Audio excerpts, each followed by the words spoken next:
Hey, this is Diane House, and this is my case study on parental apathy for EDL 856 School Community Relations.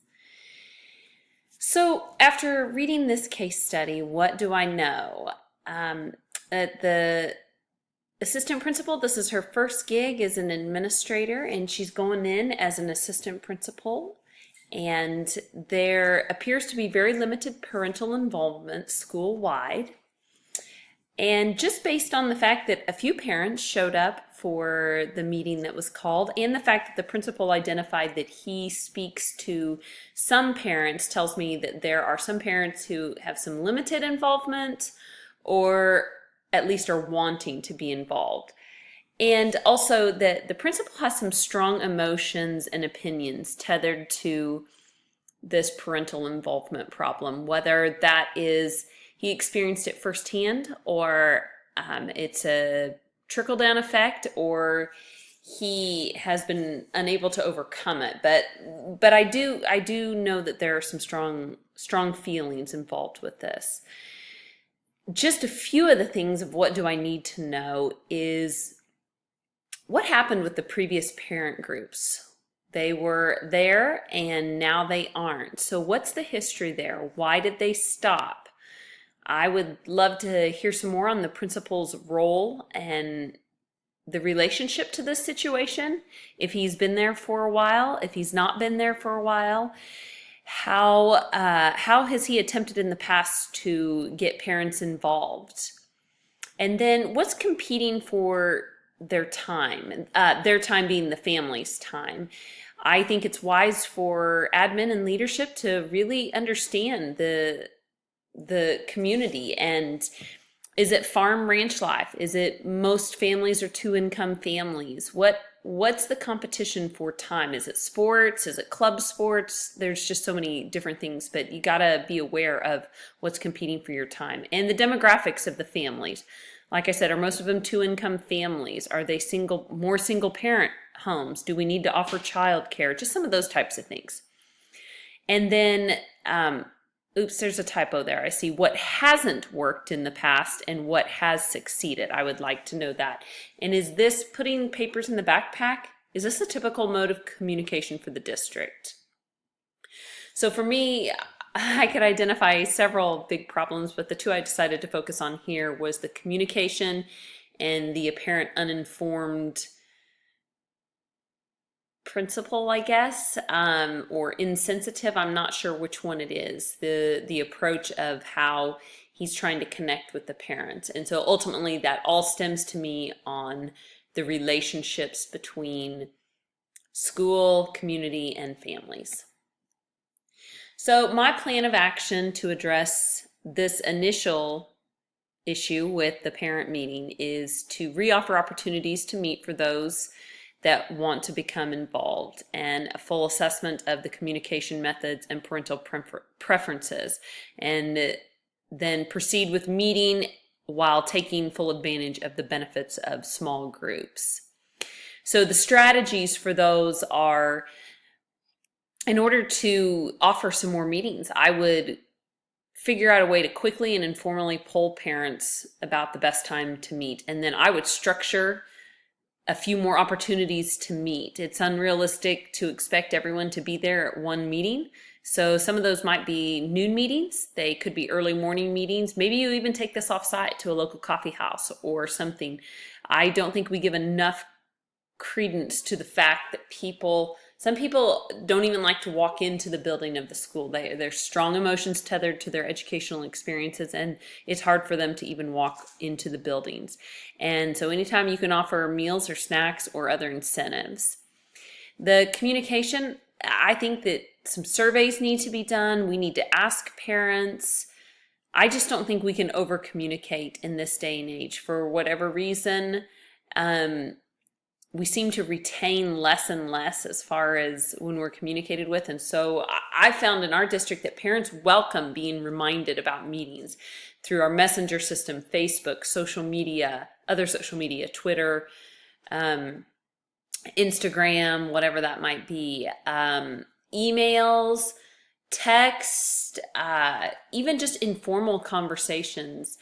I know I personally like to be reminded of meetings and am not offended when people repeatedly remind me. So I also think that this is an opportunity to really take advantage of some small group dynamics, to be an active listener, to ask questions, to be open-minded, and take the time to build the relationship. Listen to what those 8 people who came to the meeting have to say. My guess is they have a wealth of information, and they are going to be our best resources on how to reach other parents and to get them involved, and to be okay with starting small.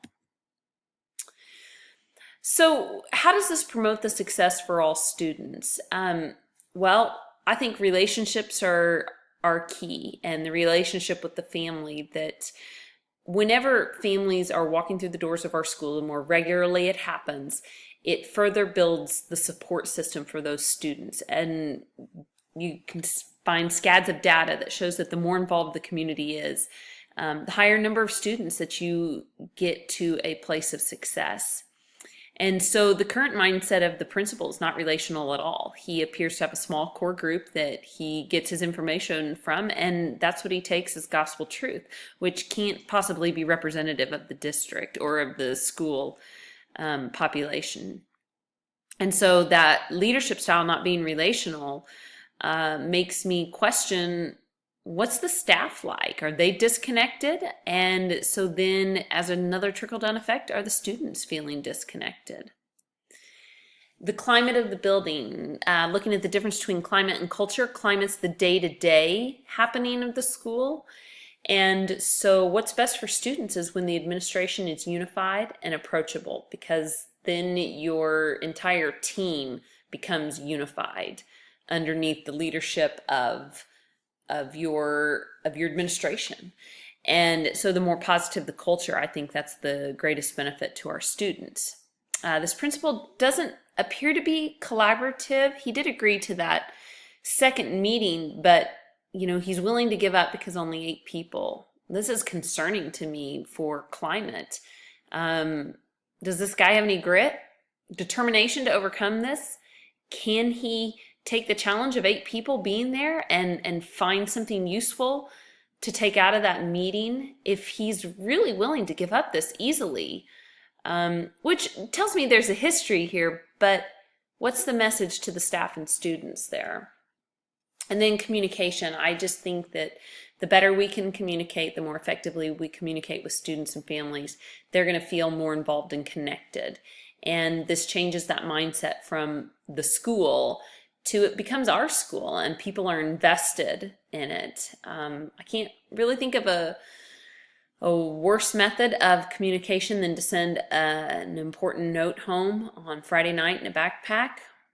While I'm an educator, I'm also a parent, and let me tell you, the backpacks don't get checked on Friday night. Sometimes they don't even get checked that Monday morning. So I think it's a great tool to put in our toolbox to send notes home, but school messenger, whatever that system is that your school uses, social media, all those things have got to be used, and they're really quite simple to use.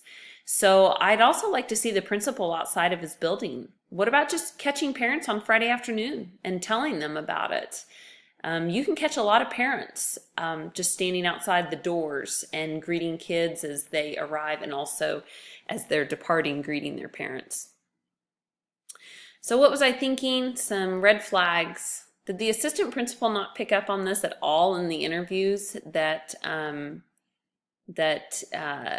this guy appears to not want parental involvement? I'm wondering what the staff culture is like. And honestly, I was thinking, is this guy for real that he wanted to call off the meeting with only 8 people? So obviously I was feeling frustrated and annoyed. That gives me some new insight behind the parental apathy when I first started reading about parental apathy, and the more I read, it makes me wonder how much of it's due to the principal. But I was encouraged by her persistence in waiting and then addressing this again. But then I was puzzled that she left it in the hands of the principal instead of being proactive and saying, let me help communicate and get this information out, she just left it to the principal, and thus the letters in the backpacks went. And what was I valuing? Man, I was thinking about our district and how appreciative I am of the collaborative team that I'm on, and that our district highly values relationships, and that we can always do better, but we really value parental involvement and community support. So the unresolved issues, does this parent group have to be PTO or PTA? That seems to be a big hang up. So the why. Why are we forming this group? If it's to get parents involved, I don't think it has to be a PTO or PTA. So let's figure out why we're forming this group, and ultimately what's the purpose.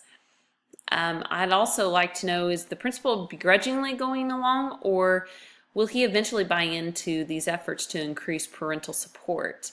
And is that out of line, or is that in line with the district's vision? I have some bigger questions about how the district views parental involvement.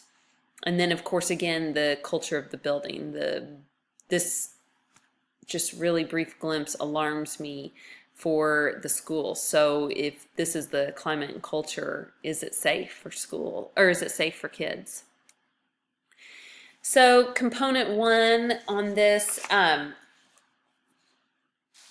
did I promote the academic success of every student? I think that by reaching out to all members of the community, we can work to shape the school to reflect the values of the community and what we want to see our students leaving our school with, to be prepared to become productive citizens. I believe that I'm going to attempt to level the playing field between the have and have-nots, instead of just the core group getting input, to include everyone. And I think that understanding the history of some of these issues can help us overcome them, and thus that's going to promote the academic success. How do these suggestions promote the well-being of every student? Collaboration. I believe in it. I think we need to model it, and we need to implement it for all students to be prepared post-secondary. Collaboration is the working world today, so I think that some of my strategies identify ways we can collaborate better. And a safety net, I think it's dangerous ground to not be connected with our community.